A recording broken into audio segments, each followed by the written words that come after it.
Welcome to the Daily Beast podcast. I'm Joanna Coles, Chief Content Officer of the Daily Beast. I am Samantha B., Chief Content Officer of Arnold Palmer's Jockstrap. Filled to the brim with manliness. Filled to the brim. Every Thursday, you're invited to the best dinner party hosted by me and Sam, where we plunder the Daily Beast newsroom and we talk about the people and the stories of the week. And on today's show, with less than 2 weeks until the election, we're talking to Beast of the Week, the man of the hour, the guru of democratic politics, and coiner of the phrase, "It's the economy, stupid." That's my impression That of... was wonderful. That's my impression of James Carville. Oh, dear. We'll also be joined by the Daily Beast reporter Harry Lambert to take us through two stories every media person is obsessed with right now. Joe Rogan's upcoming interview on Friday with Donald Trump, and the New York Magazine reporter Olivia Nuzzi and her departure from the magazine after a digital affair with RFK Jr. Well, he's going to have to explain that whole story to me. Both of them, actually, because I am resistant to information across both of them. This podcast is brought to you by Five9. Have you ever had a customer service experience where everything just works? It feels like we've reached a point where every customer experience should feel that way. And you're in luck, because Five9 is changing the entire way customer experiences work. They use AI to create smarter, more informed interactions, so you can get your problems handled in a way that's more human. Five9 creates intelligent customer experiences so everything feels personalized. That's just one small part of what their tech can do. It's already changing the game for companies from Under Armour to Alaska Airlines. And you can learn more about next level intelligence CX at five9.com/beast. Meantime, Joanna, you're in New York Magazine this week. You power player. Oh, please. You mogul. Please. It's not a very flattering photo of me. I did see the photo, and I had a curiosity in my heart, and I said, does Joanna like this photo? Often, when there are photos of me in a thing, I think that was the one you chose. Thank you so kindly. It's funny because I've got, I think, 13 texts from people saying, why did they choose that photo? A, it doesn't look like you, and B, it couldn't be more unattractive. It does not actually look like you. Yes, it does not look like you at all. And you know what? I did notice that the women, I'm going to say it. I'm going to say that it's kind of a little bit gendered. The women's photos in the issue are not, it's all mouths open. That's a choice. A choice was made. Well, 2 or 3 people pointed out to me that the photos of the women were much less flattering than the photos of the men. Yeah, the men sort of get to look serious and pensive, just like looking into the middle distance, thinking a big thought. Yes. And the women all sort of look like they're chewing gum at various stages of masticating or something, or just like being shrill. Yes, being shrill. Shrilly shrieking something at an underling. Oh, this is so typical. There have been so many times when I've been done a photo shoot or whatever, and they're like, why don't you just make, okay, I think this would be so fun if you just made like a really mean face. Like you're just like, you're so grim. And I'm like, I will never do that. In fact, now that I know that you want that photo, I'm going to sit here with a frozen smile on my face until this session is over. Because you will not catch me grimacing. So what is that? It's just the cliche of trying to make women who are powerful less powerful. I mean, Gayle King, who is an exceptionally beautiful woman, looked really bad in it. It's fine. It's just a stern, there's just something to it. They just love, everybody loves to, it's like funny in the moment. Everybody's like, wouldn't it be funny in the moment if you just looked really stern? And then that photo lives forever and you just look like demonic.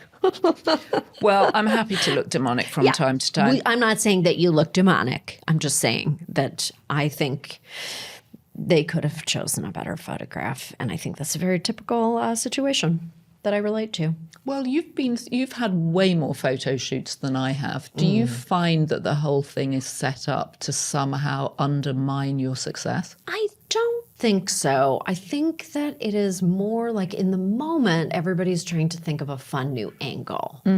And I know from just being personally very experienced that if you put a clown wig on me because you think it's like a funny joke, it's not going to be funny at all in 2 years when everyone uses that photo for other things. It just comes back like anything you try to do that has a certain tone just comes back and haunts you later in life and literally lives forever. There's a photograph of, okay, let me just, I'm going on too long. We're going there. When I first started working at The Daily Show in the year 2003, nobody really, it wasn't, everything was very casual. We bought our own outfits. We've talked about that. It was totally fine.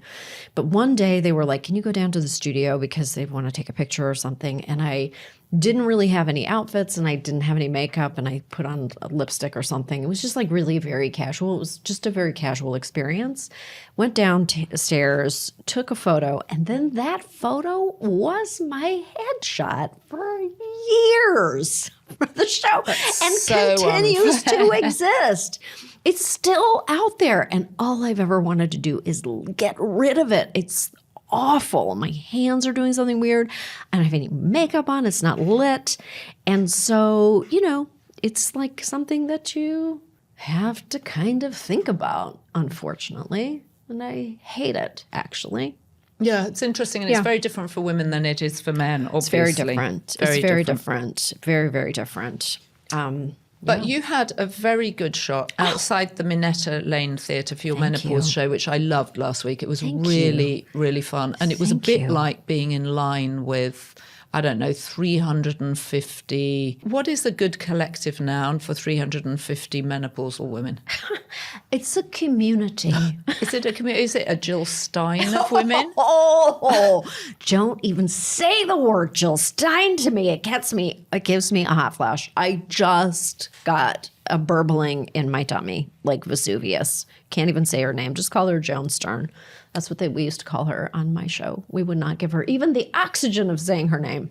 Jill Stein would never come to my show. She hates me. And I dislike her Well, so there were a lot of women that looked like Jill Stein that's standing fair. in line. That's fair. But I've never been to a show where there was such a level of excitement and energy both before and after. Thank you. And many congrats. Thank you so much. It was so fun to do. It was incredibly satisfying. I feel like only doing 3 of those, it feels sad to me. I think I should do it Can't you more. take it on the road? I don't know what I'm going to do with it, but I do need to do something because it was so incredibly satisfying to perform, just so personally fulfilling. And I actually think that talking in a really direct way about perimenopause is something that is so needed and is actually remarkably rare. I also went to Naomi Watts's symposium on women in midlife. That was good.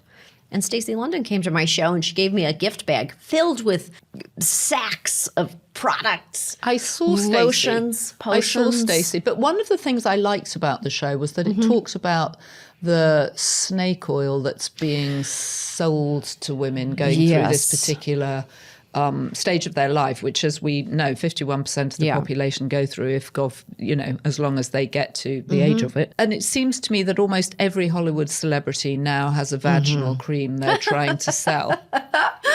My children I've been granted a lot of gift boxes so for the last little while, and honestly my children are like, another vagina cream, oh my God, because they're always trying to go through my products in the bathroom and I'm like, don't touch those dusty old creams. Mommy doesn't use those. I love my HRT and I love my food grade coconut oil and that's good for me.